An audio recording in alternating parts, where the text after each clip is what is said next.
নমস্কার, কেমন আছো বন্ধুরা? আমি তোমাদের গল্প বন্ধু চলে এলাম আজকে গল্প ঘরের আড্ডায়। আজকে না হঠাৎ করে গাছ নিয়ে পড়েছি। স্কুল থেকে ফেরার পরে আজকে সারাদিন একটু রোদ ছিল, মেঘ করেছে, কিন্তু বৃষ্টি খুব একটা হয়নি। যে দুটো টব প্রথমেই দেখালাম, ওইগুলো আমার শীতের বাগানের সময় তখন মাটি করে ওই টবে ভরা ছিল। এদিকে দেখো, বর্ষার জল পেয়ে এই গোলাপ গাছগুলোকে কিছুটা ছেঁটে দিয়েছিলাম। কি সুন্দর দেখো, কচি কচি লাল লাল পাতা বেরিয়েছে, দেখতে পাচ্ছ? আজকে একটু রোদ ঝলমল করছে বলে গাছগুলোর দিকে একটু দেখলাম নজর দিই। কি হয়েছে এই দেখো, কি সুন্দর কচি কচি পাতা বেরিয়েছে। এগুলোকে সব প্রুনিং করে দিয়েছিলাম। এটা আমার দোতলা ছাদ বাগানের গোলাপ গাছ। এই গাছগুলো অবশ্য মায়ের লাগানো এবং মায়ের খুব প্রিয় গাছ এগুলো। এবার শীতকালে প্রচুর ফুল দিয়েছে। তো যাই হোক, টব দুটো তারপর যখন একবার বৃষ্টি হলো, বৃষ্টিতে জলে ভিজলো, আমি দেখলাম এই সময় ভালোই হয়। এই যে এই গাছগুলো দেখছো, এইগুলো মিশো থেকে অর্ডার করে আনিয়েছি। ভালো দিয়েছে, কিন্তু খারাপ কিছু দেয়নি। আর একটা গাছ নার্সারি থেকে নিয়ে এসেছি।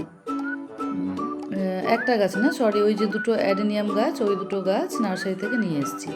আর একটা এটা রয়েছে, ওটা জবা গাছ, ওইটা মিশো থেকে অনলাইনে অর্ডার করেছিলাম। ভালোই দিয়েছে। তো এই কদিন এত বৃষ্টি হচ্ছিল, ওই জন্য আর গাছগুলো বসানো হয়নি। কিছুটা অন্য কাজেও ব্যস্ত ছিলাম। তা আজকে দেখলাম না, স্কুল থেকে ফেরার পরে গাছগুলো বেশ কয়েকদিন হয়ে গেল ঘরে রাখা আছে। আজকে যেহেতু মাটিটা ভিজে গেছে, সুবিধাও হচ্ছে। মাটিটা কুঁড়ে দেখলাম গাছগুলোকে বসিয়ে দিই। এগুলো হচ্ছে অ্যাডেনিয়াম গাছ, একটা লাল রং আর একটা মনে হয় সাদা বললো, দেখেছো, ভুলে গেছি, কয়েকদিন আগে আনলাম। একটা লাল একটা সাদা। দেখা যাক, এখন তো কুঁড়ি হয়ে ফুল না হওয়া পর্যন্ত বোঝা তো যাচ্ছে না যে ফুলগুলো থোকা হবে না কি হবে। লালটা থোকা বললো, আর হলুদটা ওই সাদাটাও বললো থোকা। তো দেখা যাক, গাছগুলো এখন তো বসিয়ে দিই। অ্যাডেনিয়াম একদিকে খুব ভালো, এগুলোকে বাংলায় মরু গোলাপ বলে। খুব একটা বেশি জল বা এসবের প্রয়োজন পড়ে না, 2-3 দিন পর পর জল টল দিলেই হয়। মোটামুটি মাটি শুকিয়েছে এটা দেখে জল দিলেই হয়। অত তো কৃষিকাজের জন্য অত তো যন্ত্রপাতি কিনিনি, তাই মায়ের খুন্তি আর একটা ছোটো কুর্নি, এগুলোকে দিয়েই আমি গাছের মোটামুটি গাছ বসানো, গাছের তলায় আগাছা হলে সেগুলোকে পরিষ্কার করা, সেগুলো করি।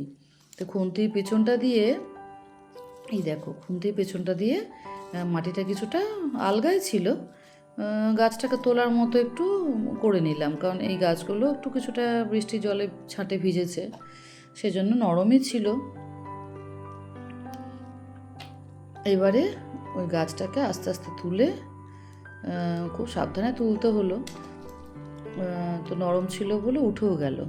তবে অ্যাডেনিয়াম গাছ মোটামুটি কিন্তু একটু শক্ত ধাতেরই গাছ। খুব একটা দেখেছি যে একদম অনেক গাছ যেমন একটু আতুপুতু থাকে, যে খুব একটু যত্ন না পেলেই মরে গেল।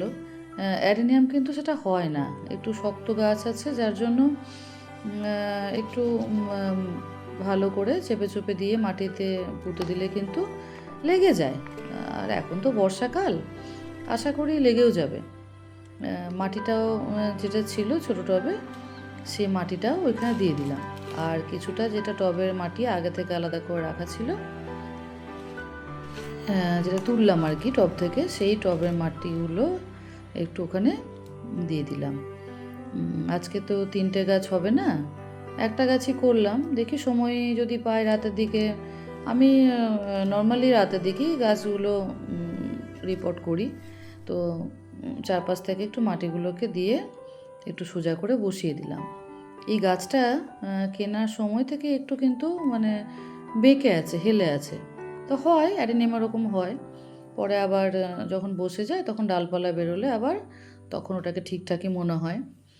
তো দেখা যাক আরও দুটো গাছ যদি আজকে পারি তো বসিয়ে নেব, না হলে আপাতত একটা থাক।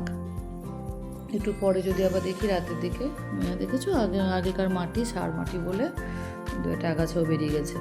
তো যাই হোক সেগুলো সরিয়ে দিলাম, সরিয়ে দিয়ে গোড়াটা মোটামুটি একটু চেপে চেপে দিলাম যাতে গাছটা নড়ে না যায়, একটু চেপে চেপে দিলে। আর শুনেছি নাকি যে সূর্য অস্ত যাওয়ার পরে গাছ পুঁতলে সেটা ভালো। তো আমি যতবারই গাছ রিপোর্ট করি মোটামুটি কিন্তু বিকেল সন্ধ্যের দিকে করারই চেষ্টা করি, দুটোই হয়ে যায়। সকাল থেকে আমার ব্যস্ত হয়ে থাকে যার জন্য গাছগুলো তোমার অত বসানোর সময় পায় না, আর বিকেল থেকে এসে কিন্তু তখন একটু ফ্রি হয়ে যায়, ওই জন্য একটু রাতের দিকে হলেও কিন্তু গাছগুলো বসিয়ে নিই। তো যাই হোক এটা কদিন আগে নিয়ে এসেছিলাম, এটা একটা বোগেনভেলিয়া, এখন বর্ষা জল পেয়ে নতুন পাতা বেরিয়েছে। আজ তাহলে এ পর্যন্তই থাক, টাটা।